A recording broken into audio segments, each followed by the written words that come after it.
کہ اللہ رب العزت کی معرفت یا اللہ سے تعلق حاصل کرنا یہ ہماری منزل ہے اور ہمارا نفس اس کی رکاوٹ ہے۔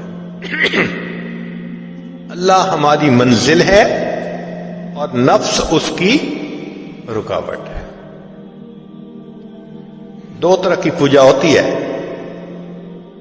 ایک ہے اللہ کی پوجا کہ ہر حال میں اللہ کی منشا کو پورا کرے، ایک ہے کہ نہیں اچھی لگی تو بات کر لی، اور اگر طبیعت کے خلاف ہے شریعت کا حکم تو طبیعت پہ عمل کر لیے۔ یہ نفس کی غلامی ہوتی ہے۔ یاد رکھیں، زر پرستی، زن پرستی، شہوت پرستی، بت پرستی، نفس پرستی، یہ تمام کی تمام بت پرستی کی اقسام ہیں، خدا پرستی کوئی اور چیز ہے۔